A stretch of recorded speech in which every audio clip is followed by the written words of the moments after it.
Ito po mga kapatid, cleaning po tayo ng Toyota Vios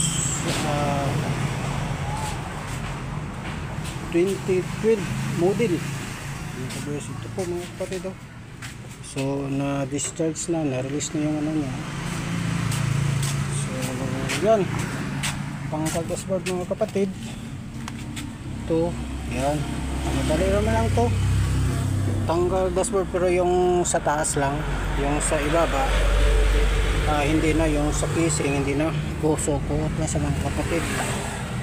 So ito na sa mga kapatid, yan. Ito yan, yung dashboard nya sa taas. Ito yan. So ito, mahugot lang to dito mga kapatid, oh. Dito sa ilalim, dyan, oh, yan. So dito mahugot lang ito. So ito yung jonin, yung evaporator core. So tingnan nyo mga kapatid, oh.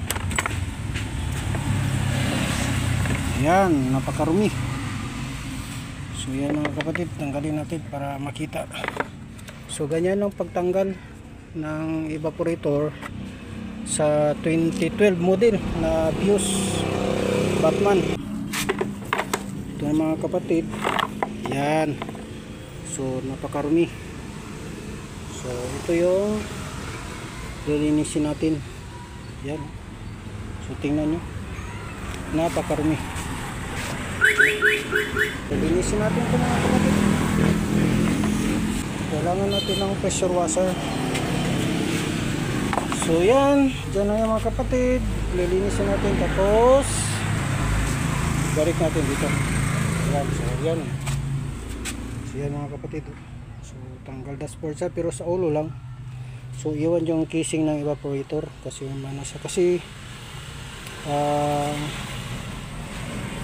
hindi mo mahugot yung ano, yung blower casing. Ito mahirapan ka maghugot niyan pag hindi mo tanggalin yung takip ng dashboard ito. So kailangan tanggalin yan mga kapatid, yung takip, para mahugot nyo to. Pag mahugot nyo ito, so madali na lang yung sa casing nya. So yan, napakarumi. So sundan nyo lang mga kapatid, kasi linisan ko to, yan. Tapos balik natin yan, linisin yan. Tama tayo dito mamaya kasi marumi. So tatrapuhin natin yan. Okay, salamat mga kapatid, sundan nyo lang ako. Yan mga kapatid, oh. Ang dumi-dumi, oh. Yan.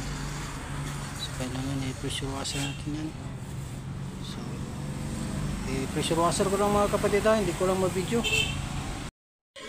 Nakapula dito sa ano. Ito, nakita sa kabila. So dito sa kabila kasi dito yung ano, ito yung nasa harapan, dito mag-una yung hangin. Ano?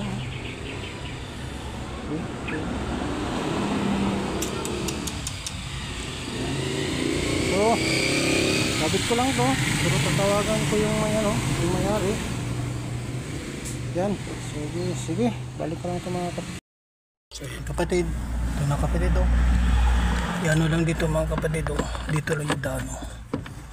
Tapos pag ano na yan,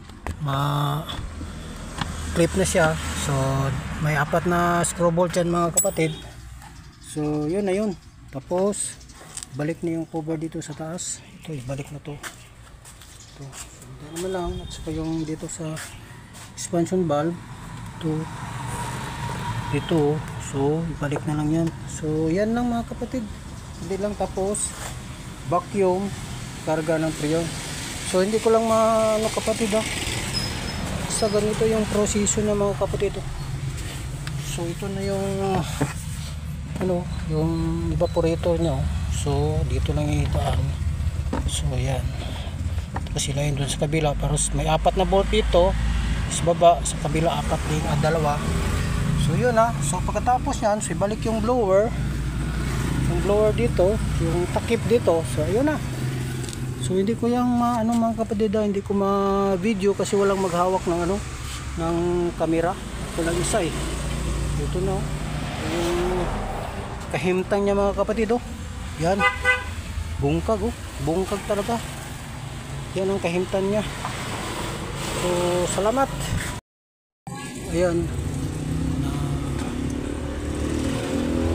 Kabit na ang blower. Nakabit na. Yun. Blower nakabit na. Yan. So takip na lang mga kapatid. Kabit natin. May takip to.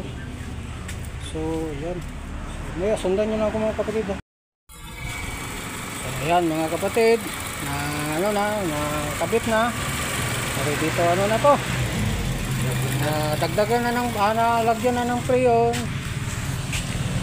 Ito na, na-assemble na lahat. Yan, oh, lamig oh. Lamig kapatid. Number 2 lang.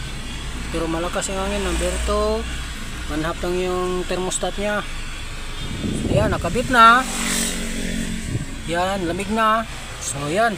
Oh, gumagana na kapatid. So, ganun lang. Mag-cleaning ng ano, ng evaporator ng Vios 2012 model. Yan mga kapatid. Okay, sana nagustuhan nyo. Salamat sa pagpanood. God bless you.